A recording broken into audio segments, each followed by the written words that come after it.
अथ त्रयोदशोऽध्याय 13वां अध्याय क्षेत्र क्षेत्रज्ञ विभागयोग। श्री भगवान बोले हैं अर्जुन, यह शरीर क्षेत्र इस नाम से कहा जाता है और इसको जो जानता है उसको क्षेत्रज्ञ इस नाम से उनके तत्व को जानने वाले ज्ञानी जन कहते हैं। हे अर्जुन, तू सब क्षेत्रों में क्षेत्रज्ञ अर्थात जीवात्मा भी मुझे ही जान और क्षेत्रज्ञ को अर्थात विकार सहित प्रकृति का और पुरुष का जो तत्व से जानना है वह ज्ञान है, ऐसा मेरा मत है। वह क्षेत्र जो और जैसा है तथा जिन विकारों वाला है और जिस कारण से जो हुआ है तथा क्षेत्रज्ञ भी जो और जिस प्रभाव वाला है वह सब संक्षेप में मुझसे सुन। यह क्षेत्र और क्षेत्रज्ञ का तत्व ऋषियों द्वारा बहुत प्रकार से कहा गया है और विविध वेद मंत्रों द्वारा भी विभाग पूर्वक कहा गया है तथा भली भांति निश्चय किए हुए युक्तियुक्त ब्रह्मसूत्र के पदों द्वारा भी कहा गया है। 5 महाभूत अहंकार, बुद्धि और मूल प्रकृति भी तथा 10 इंद्रियां, 1 मन और 5 इंद्रियों के विषय अर्थात शब्द, स्पर्श, रूप, रस और गंध तथा इच्छा, द्वेष, सुख दुख, स्थूल देह का पिंड, चेतना और धृति, इस प्रकार विकारों के सहित यह क्षेत्र संक्षेप से कहा गया। श्रेष्ठता के ज्ञान का अभिमान का अभाव, दंभाचरण का अभाव, किसी प्राणी को किसी प्रकार भी न सताना, क्षमा भाव, मनवाणी आदि की सरलता, श्रद्धा भक्ति सहित गुरु की सेवा, बाहर भीतर की शुद्धि, अंतःकरण की स्थिरता और मन इंद्रियों सहित शरीर का निग्रह, इस लोक और परलोक संपूर्ण भोगों में आसक्ति का अभाव और अहंकार का भी अभाव, जन्म, मृत्यु, जरा और रोग आदि में दुख और दोषों का बार बार विचार करना, पुत्र, स्त्री,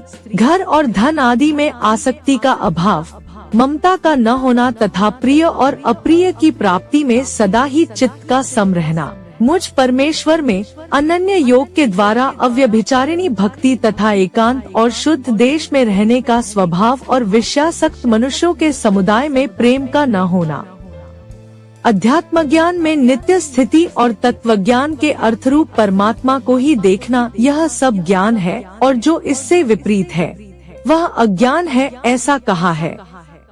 जो जानने योग्य है तथा जिसको जानकर मनुष्य परमानंद को प्राप्त होता है उसको भली भांति कहूँगा। वह अनादि वाला परब्रह्म न सत ही कहा जाता है न असत ही।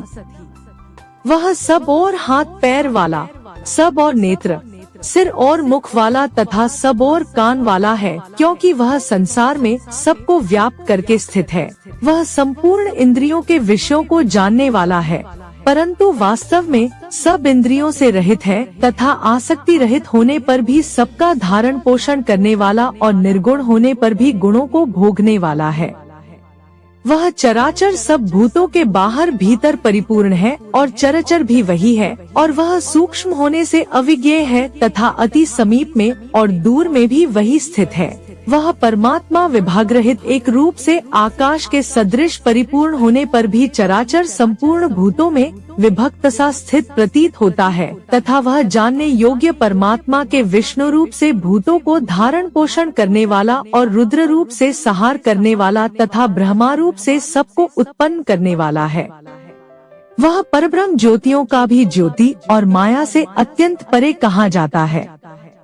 वह परमात्मा बोध स्वरूप, जानने के योग्य तथा तत्वज्ञान से प्राप्त करने योग्य है और सबके हृदय में विशेष रूप से स्थित है। इस प्रकार क्षेत्र तथा ज्ञान और जानने योग्य परमात्मा का स्वरूप संक्षेप से कहा गया। मेरा भक्त इसको तत्व से जानकर मेरे स्वरूप को प्राप्त होता है। प्रकृति और पुरुष, इन दोनों को ही तू अनादि जान और रागद्वेषादि विकारों को तथा त्रिगुणात्मक संपूर्ण पदार्थों को भी प्रकृति से ही उत्पन्न जान। कार्य और करण को उत्पन्न करने में हेतु प्रकृति कही जाती है और जीवात्मा सुख दुखों के भोक्तापन में अर्थात भोगने में हेतु कहा जाता है। प्रकृति में स्थित ही पुरुष प्रकृति से उत्पन्न त्रिगुणात्मक पदार्थों को भोगता है और इन गुणों का संग ही इस जीवात्मा का अच्छी बुरी योनियों में जन्म लेने का कारण है। इस देह में स्थित वह आत्मा वास्तव में परमात्मा ही है। वही साक्षी होने से उपद्रष्टा और यथार्थ सम्मति देने वाला होने से अनुमंता, सबका धारण पोषण करने वाला होने से भर्ता, जीवरूप से भोक्ता, ब्रह्मा आदि का भी स्वामी होने से महेश्वर और शुद्ध सच्चिदानंद घन होने से परमात्मा ऐसा कहा गया है। इस प्रकार पुरुष को और गुणों के सहित प्रकृति को जो मनुष्य तत्व से जानता है, वह सब प्रकार से कर्तव्य कर्म करता हुआ भी फिर नहीं जन्मता।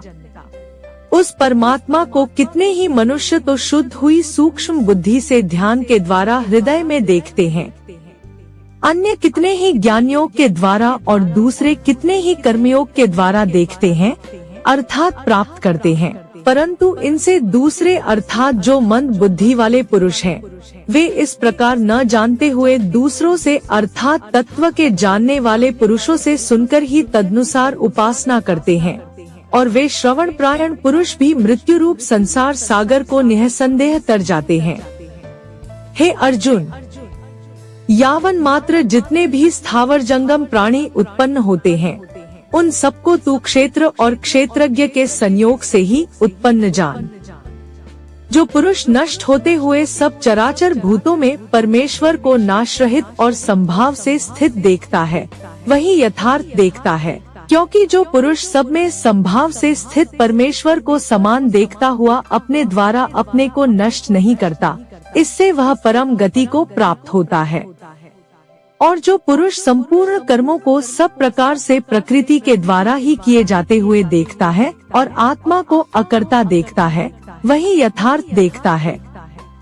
जिस क्षण यह पुरुष भूतों पृथक पृथक भाव को एक परमात्मा में ही स्थित तथा उस परमात्मा से ही संपूर्ण भूतों का विस्तार देखता है, उसी क्षण वह सच्चिदानंद घन ब्रह्मा को प्राप्त हो जाता है। हे अर्जुन, अनादि होने से और निर्गुण होने से यह अविनाशी परमात्मा शरीर में स्थित होने पर भी वास्तव में न तो कुछ करता है और न लिप्त ही होता है। जिस प्रकार सर्वत्र व्याप्त आकाश सूक्ष्म होने के कारण लिप्त नहीं होता, वैसे ही देह में सर्वत्र स्थित आत्मा निर्गुण होने के कारण देह के गुणों से लिप्त नहीं होता। हे अर्जुन, जिस प्रकार एक ही सूर्य इस संपूर्ण ब्रह्मांड को प्रकाशित करता है, उसी प्रकार एक ही आत्मा संपूर्ण क्षेत्र को प्रकाशित करता है। इस प्रकार क्षेत्र और क्षेत्रज्ञ के भेद को तथा कार्य सहित प्रकृति से मुक्त होने का जो पुरुष ज्ञान नेत्रों द्वारा तत्व से जानते हैं, वे महात्माजन परब्रह्म परमात्मा को प्राप्त होते हैं। इस प्रकार उपनिषद, ब्रह्म विद्या तथा योगशास्त्र रूप श्रीमद् भगवद गीता के श्री कृष्ण अर्जुन संवाद में क्षेत्र क्षेत्रज्ञ विभागयोग नामक 13वां अध्याय संपूर्ण हुआ।